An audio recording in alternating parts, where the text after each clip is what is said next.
Hello everyone, good morning. আশা করি তোমরা সবাই খুব ভালো আছো, আমিও মোটামুটি আছি। আজকে শনিবারের ব্লগটা আজকে তোমাদের সঙ্গে শেয়ার করছি। তো আজকে আমার যেতে হবে আমার ছেলের স্কুলে। তো কেন যেতে হবে, কী জন্যে যেতে হবে সেটা তোমাদেরকে সবই বলবো। তো সেই জন্য সকাল সকাল রান্না করতে চলে এসেছি রান্নাঘরে। কেন কি রান্নাটা আমি করে রেখেই যাব, 11টা থেকে মিটিং আছে, সেই জন্য সমস্ত কিছু করে রেখেই যেতে হবে। তাই আমি সকালবেলা আজকে করেছি রুটি আর সুজি। ছেলেকে সকালবেলা যেরকম স্কুলে যেতে হয় সেরকম সকালবেলা স্কুলে ও চলে যাবে, তো সেই জন্য আজকে রুটি আর সুজি খেয়েই চলে গেছে। কেন কি ও বললো দুপুরবেলা এসে ভাত খাবো মা, কারণ কি 1টা নাগাদ তো চলেই আসবো মিটিং সেরে। তো সেই জন্য আজকে ও ভাত খেয়ে যায়নি, আজকে রুটি সুজি খেয়ে চলে গেছে। তো সেই ফাঁকে আমি কি করছি, তাড়াহুড়ো করে রান্না সেরে নিচ্ছি। আমাদের শনিবার আর রবিবার নিরামিষ হয়। লোকজন যখন আসে তখন রবিবারে আমিষ করা হয়, কিন্তু বেশিরভাগ দিনটা এমনি দিন থাকলে আমরা শনি রবি দুদিন নিরামিষ খাই। রবিবার কেন খাই সেটা পরে বলবো তোমাদেরকে। আর শনিবার আমার ছেলেকে খেতে বলেছে বলে সেই জন্য ছেলে কেন একা খাবে, ছেলের সঙ্গে আমরাও খাই।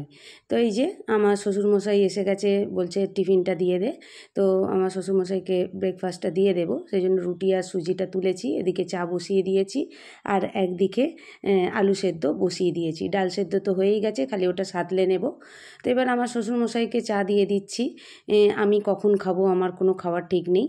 তো আমার আর আমার শাশুড়ি মা চাটা আমি ফ্ল্যাক্সে ঢেলে রেখে দিলাম, কেন কি আমাদের একটু খেতে দেরি হবে। তো সেই জন্যে আমার শ্বশুরমশাইকে দিয়ে আমি আবার যথারীতি চলে এসেছি রান্নাঘরে রান্না করতে। তো একদিকে বসিয়েছি দুধ, আর একদিকে আলু ভাজি করতে বসিয়ে দিয়েছি। আমার ছেলে আলু ভাজা খায়, আজকে যেহেতু নিরামিষ দিন আছে সেই জন্য ডাল তো অবশ্যই হয়েছে, মুগের ডাল করেছি, সেই সঙ্গে নানা রকম ভাজি করেছি। কেন কি কেউ খায় আলু ভাজা, কেউ খাবে চিচিঙ্গে ভাজা, কেউ খাবে পটল ভাজা। তো এক একজন এক এক রকমের ভাজি খেতে ভালোবাসে, সেই জন্য অল্প অল্প করে হলেও আমাকে 4-5 রকম ভাজি করতেই হয়। তো আজকে বেশি রকমের ভাজি করবার টাইম নেই, তাই করেছি আলু ভাজা আর একটু চিচিঙ্গে ভাজা করব। এই যে চিচিঙ্গে ভাজাটা করব।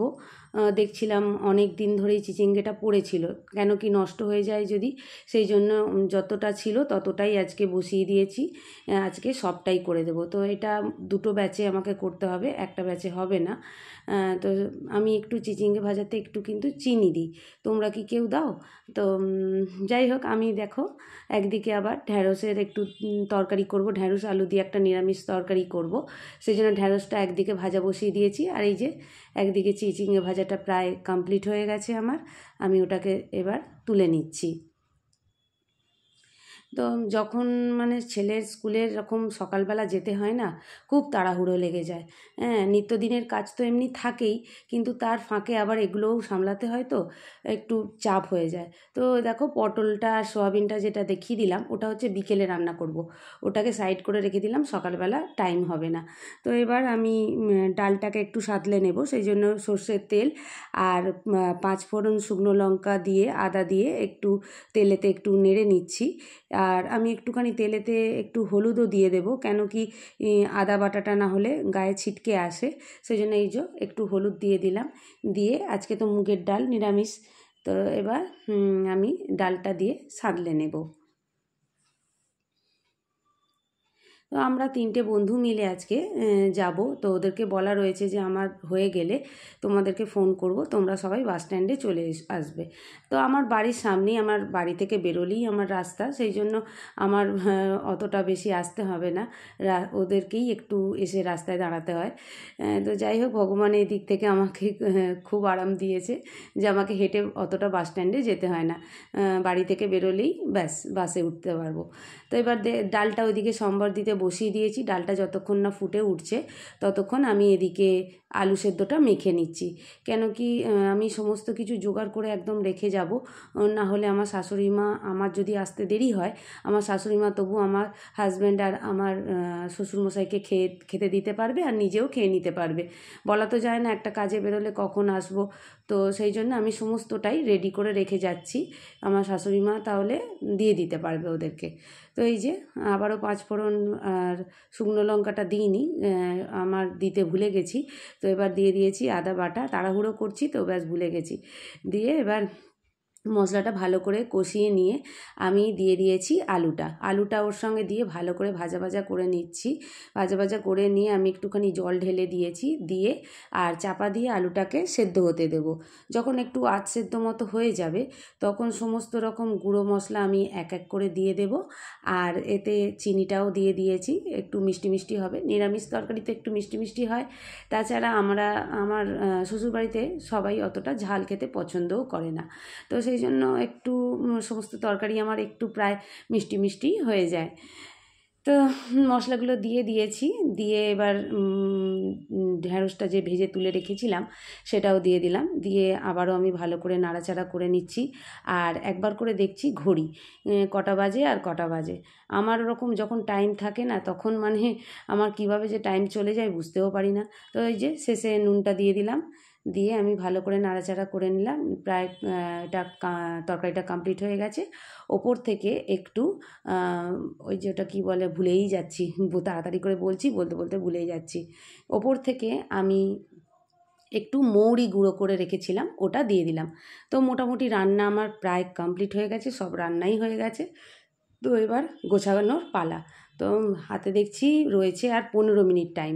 তো এর মধ্যে আমাকে টিফিন খেতে হবে, তারপর ছাদে যাব, জামা কাপড় মেলবো, তারপর নিজে রেডি হব, আর এই রান্নাঘরটাকে একটু গুছিয়ে রেখে যাব। না যদি রান্নাঘরটা গুছিয়ে রেখে যাই না, এসে আর করতে কিন্তু ভালো লাগে না। তো একটু গরম একটু আজকে কম আছে, কেন কি কদিনই একটু বিকেলের দিকে একটু ঝড় বৃষ্টি মতো হচ্ছে, হাওয়া চলছে, সেই জন্য একটু গরমটা কম আছে। আর এই যে দেখছো রান্নাঘরে আমার জলের বালতি বসানো আছে। এগুলো হচ্ছে আমি যখন আমাদের এখানে যে কর্পোরেশনের জল আসে আমি কি করি, ভরে রেখে দিই। কেন কি আমাদের তো শহরে হচ্ছে এই জলের ওপরেই নির্ভর করতে হয়, গ্রাম হলে কোনো অসুবিধা নেই, পুকুরের জল থাকে হয়ে যায়। কিন্তু এই জলগুলোকে আমি ভরে রেখে দিই, কখন বলতে কখন জল দেবে কি দেবে না, সেই জন্য আমি প্রত্যেক দিনই কী করি, জলগুলোকে ব্যবহার করে নিই, আবার নতুন করে জল ভরে রেখে দিই। তো কী বলবো, বলা যায় না কবে কী হয়। তো এই যে ঝটপট করে আমি সব রান্নাঘর গুছিয়ে নিচ্ছি, এরপর আমি বেরিয়ে যাব। তো আজকে আমার ছেলের স্কুলে মিটিংটা হচ্ছে, নতুন স্কুলে যখন ওরা নতুন ক্লাসে প্রত্যেক বছর ওঠে তখন একটা পেরেন্টস টিচার মিটিং রাখে। কেন কি বছরে সারা বছর কটা পরীক্ষা হবে, কিভাবে পরীক্ষাটা নেবে, কখন কখন পরীক্ষাগুলো হবে, আর কিভাবে আর কি স্কুলে চলতে হবে, সেই সবগুলো, কি টিফিন দিতে হবে, সারা বছর কোন নিয়মে চলবে, সেটা ওরা বছরের প্রথমেই বলে দেয়। তো সেই জন্যে আমাদেরকে এই মিটিংটা সবাইকেই অ্যাটেন্ড করতে হয়, সেই জন্য আমি যাব। তো এই যে দেখো গ্যাস পরিষ্কার হয়ে গেছে, রান্নাঘরের কাজ প্রায় কমপ্লিট। এরপরই আমি রেডি হয়ে, আমার 5 মিনিট লেট হয়ে গেছিলো, বন্ধুদেরকে বলে রেখেছিলাম যা, তার থেকেও 5 মিনিট লেট হয়ে গেছে। তো দেখো তাড়াহুড়ো করে সেজে গুজে চলে এসেছি স্কুলে। আমি তো পুরো হাঁপিয়েই গিয়েছিলাম, যে দৌড়ে দৌড়ে এসেছি। যাই হোক আজকে একদম বেরিয়েছি, বেরোতেই বাড়ি থেকে বেরিয়েছি দেখি বাস এসে গেছে। এত ভালো হয়েছে যে মানে ভগবান যেন আজকে আমাকে দুহাত তুলে আশীর্বাদ করেছে, তাড়াতাড়ি বাসও পেয়ে গেছি, আর চলে এসেছি 20-25 মিনিটের মধ্যে স্কুলে। তো এই যে বন্ধু আছে আমার সাথে, আর স্কুলটা একবার একটু মাঠটাপ তোমাদেরকে আর চারপাশটা একটু দেখিয়ে দিলাম। এই যে আমার ছেলে, আমার বন্ধুদের ছেলে, এই যে এই দুটো বন্ধু দূরে যে রয়েছে, এই দুটো বন্ধু আর আমি 3 জনে এসেছিলাম স্কুলে। তো মিটিং হয়ে গেছে, মিটিং হয়ে যাওয়ার পর আমরা সবাই মিলে একটু ছবি তুলছিলাম, আর ও আমার সঙ্গে একটু ইয়ার্কি করছিল। তো আজকের ভিডিওটা ছিল আমার এই পর্যন্ত। যদি আমার এই ভিডিও তোমাদের ভালো লেগে থাকে প্লিজ আমার চ্যানেলটা সাবস্ক্রাইব করো, আর অনেক অনেক লাইক শেয়ার দিও।